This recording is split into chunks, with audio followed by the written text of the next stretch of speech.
బెంగుళూరు చిత్రదుర్గలో సంచలనం రేకెత్తించినటువంటి రేణుకాస్వామి హత్య కేసు గురించి మాట్లాడుకుంటే, అసలు చాలా చిన్న చిన్న లాజిక్స్ దర్శన్ ఎలా మిస్ అయ్యాడా అనిపిస్తుంది. ఒక నిమిషం మామూలుగా మనం ఆలోచిస్తుంటే, రేణుకాస్వామి అనే ఆయన పవిత్ర గౌడని వేధించాడు. పవిత్ర గౌడ నేరుగా పోలీస్ స్టేషన్‌కి వెళ్లి కంప్లెయింట్ ఇచ్చింది. వాళ్ళు రేణుకాస్వామిని అరెస్ట్ చేశారు అనుకుందాం. అక్కడితో అయిపోయింది ఈ సిట్యుయేషన్. లేదు, రెండో సినారియో. పవిత్ర గౌడని రేణుకాస్వామి వేధించాడు.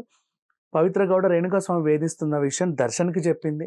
దర్శన్, పవిత్ర గౌడ ఇద్దరు కలిసి పోలీస్ స్టేషన్‌కెళ్ళి రేణుకాస్వామి మీద కంప్లెయింట్ ఇస్తే పోలీసులు రేణుకాస్వామిని అరెస్ట్ చేశారు. ఇది రెండో సినారియో.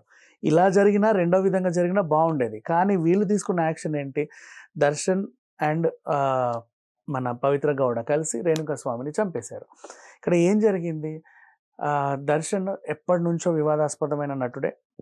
చాలా సార్లు వివాదాల్లో ఉన్నాడు. అండ్ వాళ్ళ ఆవిడ కూడా మా ఆయనకి అక్రమ సంబంధాలు ఉన్నాయని చాలా సార్లు చెప్పింది.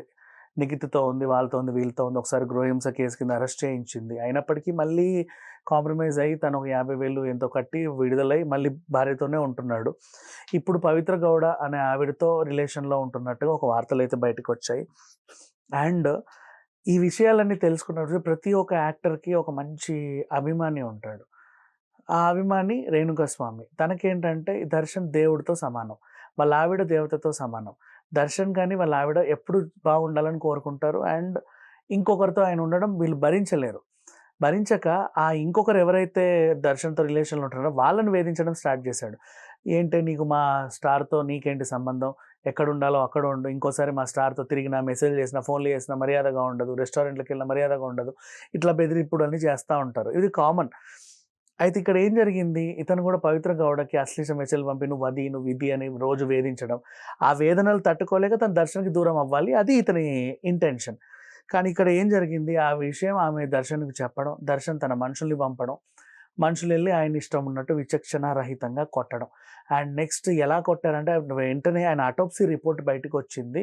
మెదడు ధ్వంసమైంది, మొహం మీద గాయాలు, ఎముకలు విరిగాయి, ప్రైవేట్ పార్ట్స్ ధ్వంసం చేశారు, కాళ్ళు విరగ్గొట్టారు, విచిత్రమైన హింసలన్నీ పెట్టి చంపేశారు. తర్వాత దర్శన్ ఏం చేశాడు? వాళ్ళందరికీ చెరో 5,00,000 ఇచ్చారు. రాఘవేంద్ర అనమాట తన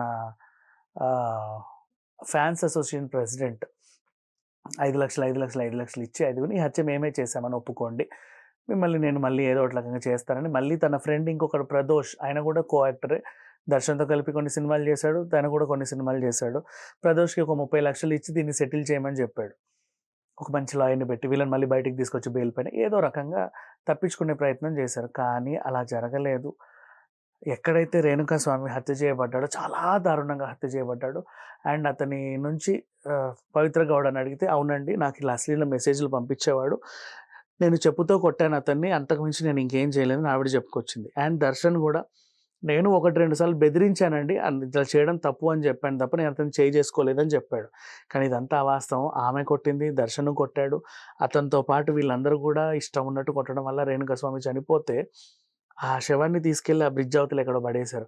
యాక్చువల్‌గా తను చనిపోతాడని వీళ్ళు అనుకోల. కానీ ఆ కొట్టడం వల్ల చిన్న బక్క ప్రాణం ఎంతసేపని ఉంటది. ఊపిరిపోయింది. ఇప్పుడు ఈ కేస్‌లో ఏ1గా పవిత్ర గౌడ, ఏ2గా దర్శన్. అండ్ అలాగే మిగతా ఓ 15 మంది వరకు అరెస్ట్‌లయ్యాయి. ప్రదోష్‌ని కూడా అరెస్ట్ చేశారు. బోలెడన్ని మలుపులు తిరిగింది ఈ కేసు ఓవరాల్‌గా. ఇకపోతే మిగతా సెలబ్రిటీలు ఎలా స్పందిస్తున్నారంటే, తప్పు చేసింది ఎవరైనా సరే చట్టానికి తల ఉంచాల్సిందే. ఎవరికైనా సరే శిక్ష పడాల్సిందే అంటున్నారు. బట్ ఇప్పుడు ఈ కేసులో దర్శన్‌కి కానీ, పవిత్ర గౌడకి ఎలాంటి శిక్షలు పడతాయనేది మాత్రం వేచి చూడాలి. అండ్ ఇంకెప్పుడు ఎవరు కూడా యాక్చువల్‌గా ఇందులో రేణుకా స్వామిది కూడా తప్పుంది. ఆయన మనిషి చనిపోయాడని కదా అని చెప్పి నేనేం సానుభూతి చూపించదలుచుకోలేదు. ఎవరి జీవితం ఎలా ఉంటే మనకు అనవసరం. మనం పక్కోడి దాంట్లో తలకాయ పెట్టడమే మనం చేసే ఫస్ట్ తప్పు. దర్శన్‌ని నువ్వు అభిమానిస్తున్నావు సరిపోయింది. అభిమానించు. నీకు అంతగా ఉంటే ఆయన సినిమాలకి ఫస్ట్ షో టికెట్లు కొనుక్కో, లేకపోతే 10 మందికి టికెట్లు పంచు. నీకు స్తోమత ఉంటే వెళ్ళి దండలు వెయ్యి, పాలాభిషేకాలు చేసుకో, రక్తంతో బొట్లు, తిలకాలు పెట్టుకో. నిన్నెవడొద్దన్నాడు? లేదా నీకు అన్నదానాలు చెయి, రక్తదానాలు చెయి. బానే ఉంటది. అది అభిమానం అంటే. ఇంక దానికి మించి అతని పర్సనల్ లైఫ్‌లోకి దూరి అతను ఎవరితో ఉన్నా వాళ్ళని వేధించడం, అతన్ని ఇలాగే ఉండాలనుకోవడం, ఇంకా బాగా వేధించడం చేసింది తప్పు. ఆ వేదనకి వీళ్ళు కూడా ఇరిటేట్ అయ్యి ఓ 4 దెబ్బలేసారు. అది కాస్త పెరిగి మనిషి ప్రాణం పోయే వరకు వచ్చింది. మళ్ళీ వీళ్ళే అరెస్ట్ అయ్యారు. సో, ఇది ఓవరాల్‌గా ఈ కేస్‌లో జరిగింది. బట్ ఇప్పుడు దర్శన్‌కి మాత్రం అండ్ పవిత్ర గౌడకి జీవిత ఖైదు పడతదని కొంతమంది, లేకపోతే ఇంకేమైనా కఠినమైన శిక్షలు పడతాయని కొంతమంది అంటున్నారు. బట్ దీంట్లో ఏంటంటే శిక్ష కాలం తక్కువే ఉండే అవకాశం ఉంది. ఎందుకంటే వీళ్ళు చంపినా, చంపించినా, ఇంకేం చేసినా అవతల మనిషిది కూడా తప్పే. అనుకోకుండా వీళ్ళ లైఫ్‌లోకొచ్చి వీళ్ళని వేధించి తను వాళ్ళ చేతిలో ప్రాణాలు వదిలాడు. ఇది జరిగింది. Thank you so much.